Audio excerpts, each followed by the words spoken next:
Hi, everyone. I am excited to give you a sample of what it looks like when I go through a resume and record feedback for a client. This is a nice alternative to hiring a professional to write your resume, especially if you have a lot of the substance already there. Maybe you just want a double check or want to make sure it's going to pass applicant tracking system filters in use today, or perhaps there are a couple of specific questions. So this is an actual resume. I have changed the name, the contact information, the employer's name and date to protect identity, but I haven't adjusted any of the formatting. This is the way that I received it, and this is pretty common. So what might jump out to you first may be that there's a lack of formatting. It's pretty basic, which is true. And honestly, that's fairly easy to edit once the substance is there. So I would start with a few comments about the size, the layout. I'd have some lines across the page. I'd use some larger font. I'd have some text in bold to give it a little bit more visual appeal. But really, what people are usually paying for is the substance and want to know if they have the right content and if there's anything missing and if it's going to sell them for the job that they want. So I'm going to go through as if you're Jonathan, and I'm going to show you what I do when I record a video to critique a resume. I address it directly to the client. So in this case, I would say, "Hi, Jonathan. Thank you for the opportunity to go through your resume.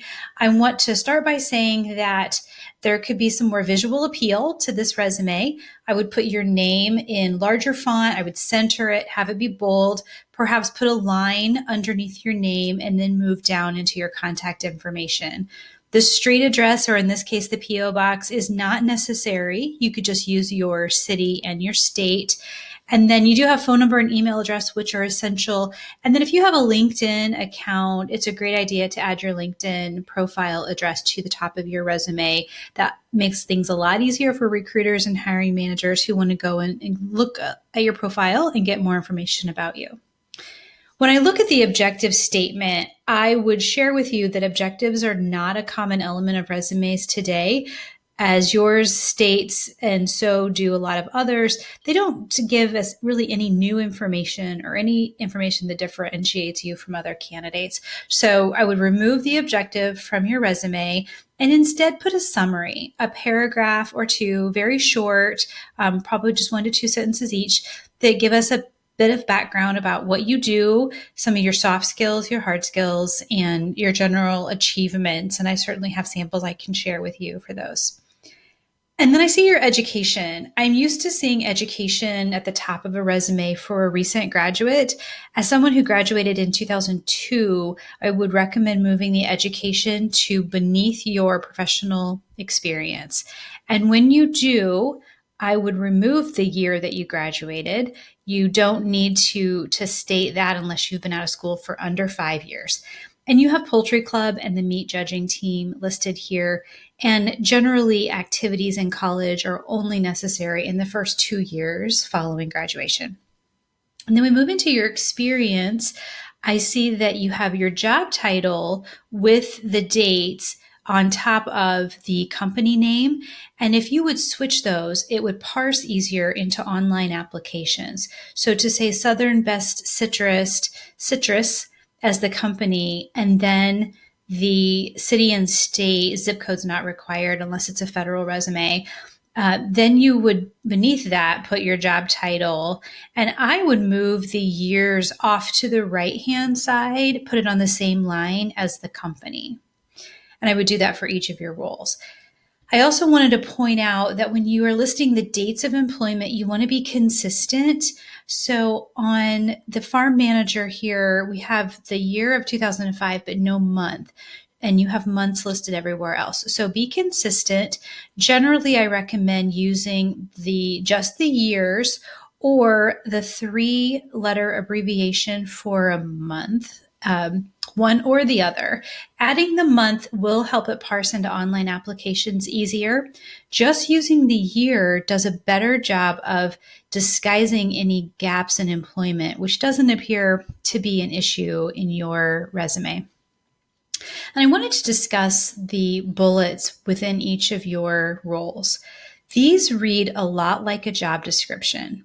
And instead of having the resume be a recap of your daily activities, you really want it to be a marketing tool for the job that you want.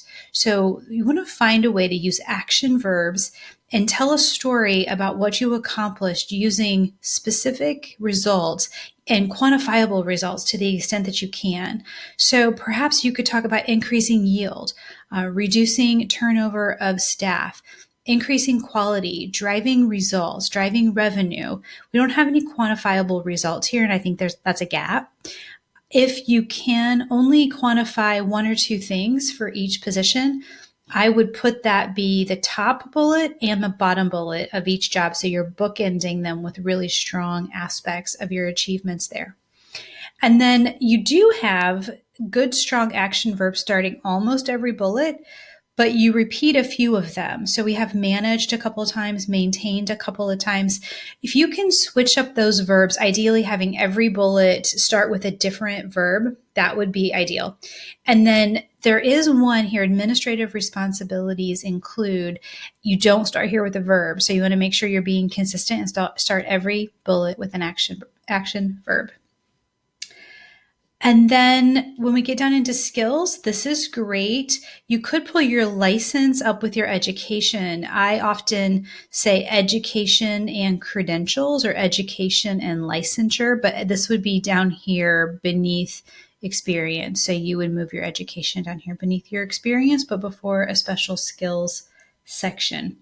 So that's an overview of some of the things that really jump out to me with this resume. I'm going to send you back this video along with a couple of links to some additional resources. I wish you the very best in your job search, and please let me know how I can help you further.